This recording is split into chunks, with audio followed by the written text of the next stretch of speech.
Hey, I'm Chris Petroff with the Glove Lab, and I've teamed up with JustGloves to bring you a how-to video on how to relace an iWeb.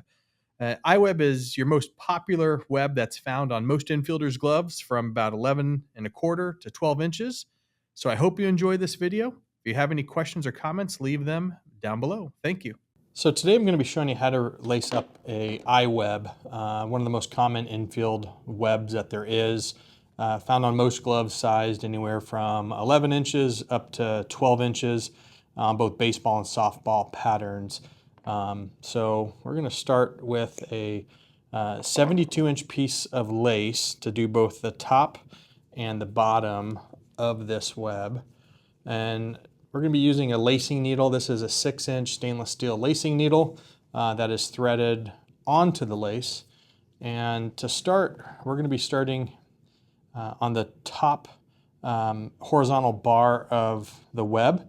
I usually start on the right hand side, and we're going to feed the lace through.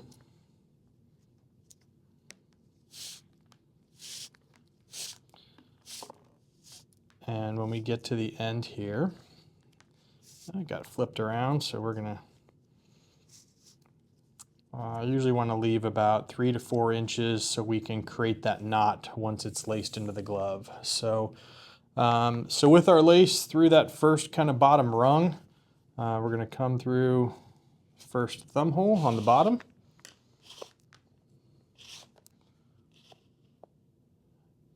We're going to pull the lace until you see maybe about 1/8 of an inch worth of lace on the end. You don't want it too tight to where the lace is pulling the web to where it's standing up straight. You want it to be able to fall over and touch the index finger.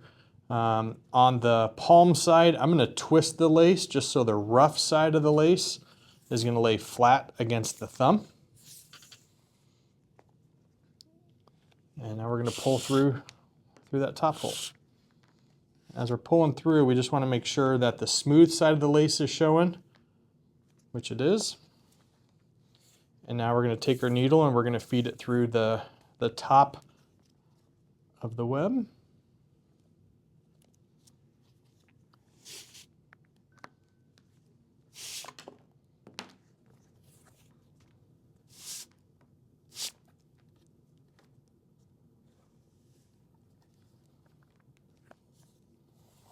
All right. And now we're going to finish the left side of the web by bringing our needle through the top hole on the index finger.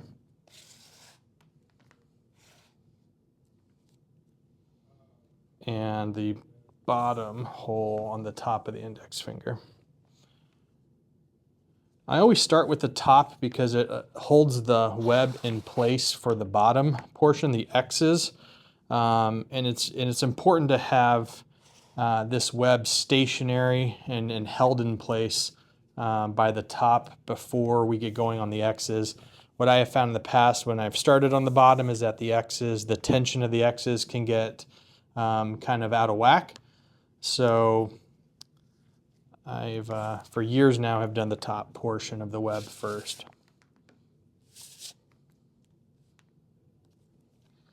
All right, so we got that.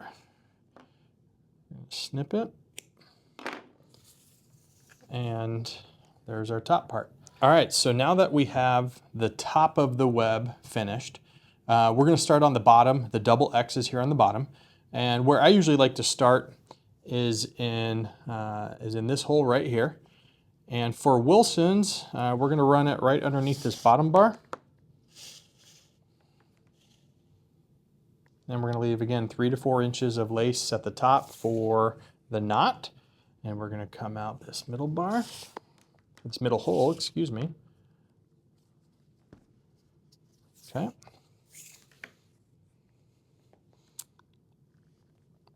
And now we're going to begin.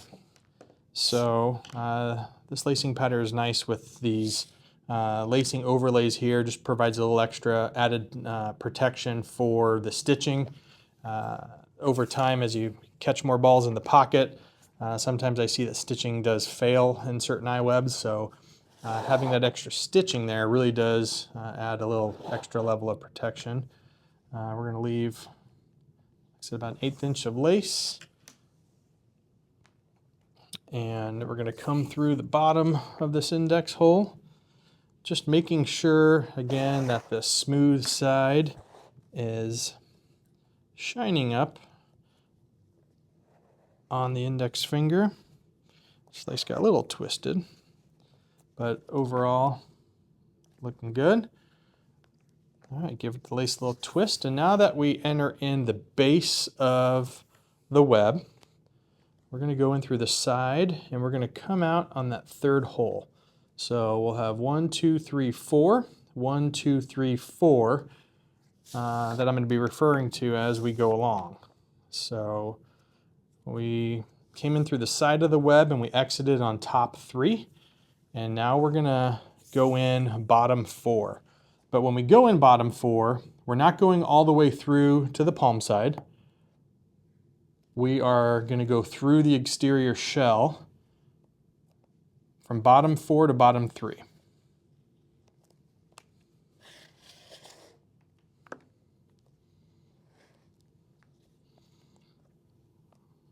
All right. And now we're going to come back in through top 4. We're going to exit through top 2.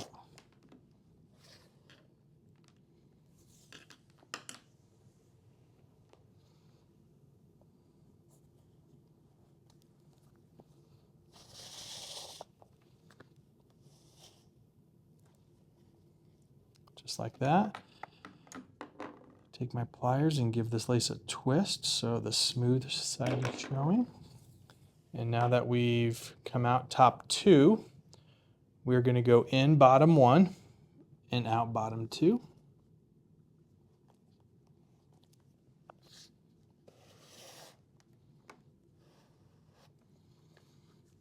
All right, and on Wilson's, on the X's, let me show you, the top part of the X always goes up and to the left. So here we're going to go in top 1, out top 2.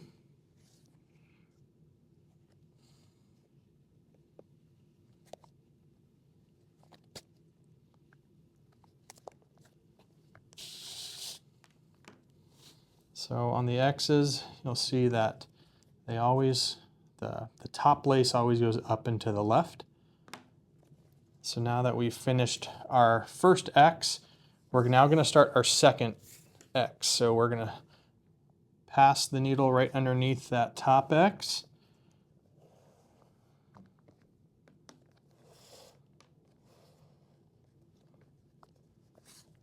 All right, and along the way too, I always like to straighten out the lace just to make sure that everything is lying flat.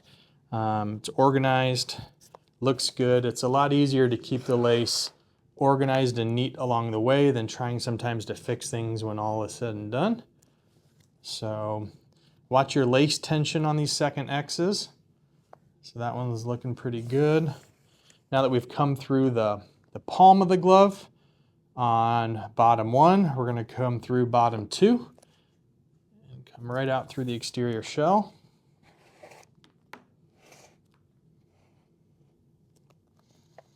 And again, we're going to pull it. You don't want to pull it too tight where you start to see the palm leather indent and crease. You want to pull it just to where it is lying flat.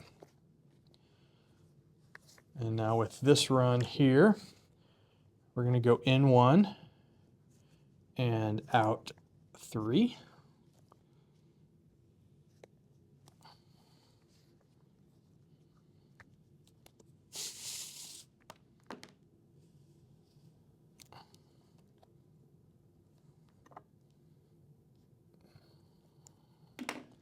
All right, now that we're out on hole 3, I got the left side of the bottom X's are done. You'll see that both layers are there. And we're now going to start the second X passing here on the right-hand side. So we're going to go in bottom 4, and we're going to take it all the way through the palm side of bottom 4, just like that.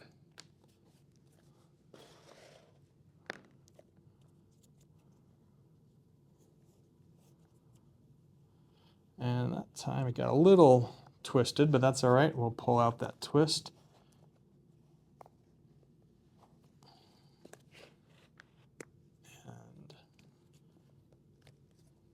Good there. We're going to come through now bottom 3.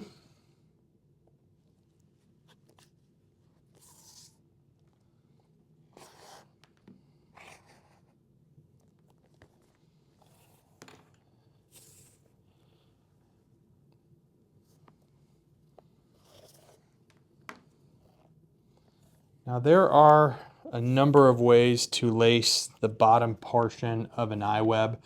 I'm showing you one way to do it. There are about 4 or 5 different ways that I have seen people lace these up. This is probably the most common way that I see. But again, there's about 4 or 5 different ways to lace them up properly. So just going to show you one way today. Maybe we'll show you some others at another time. So now to finish up the home stretch here, going to come through the bottom thumb holes.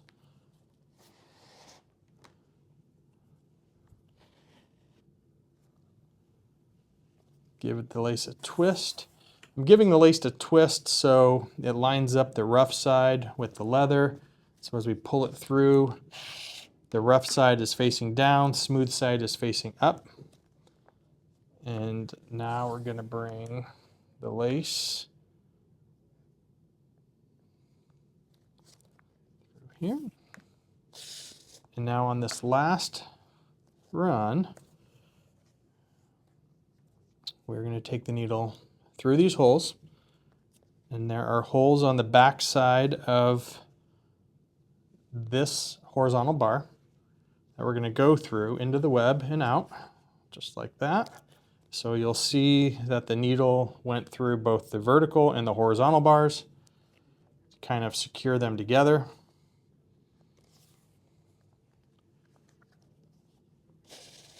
We're going to pull that lace through.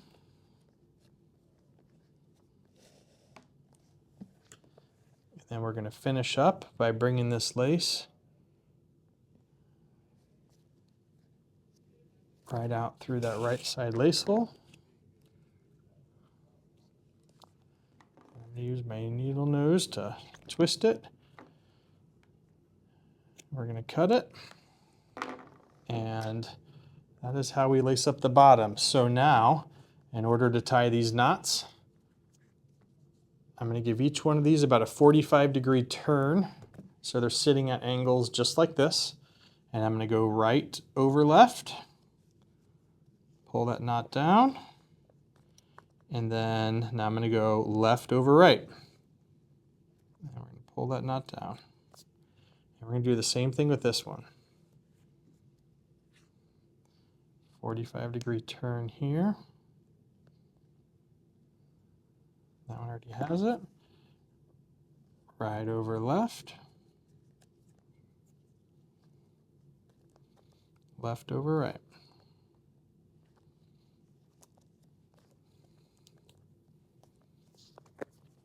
And there you have it. Your iWeb on this Wilson 1786. Dual X's on the bottom. And there you have it. That's how you relace an iWeb. If you have any questions or comments about how we relace this, or if you want to see other products relaced, leave your question or comments down below. Don't forget to click the subscribe button and the thumbs up. Thanks a lot.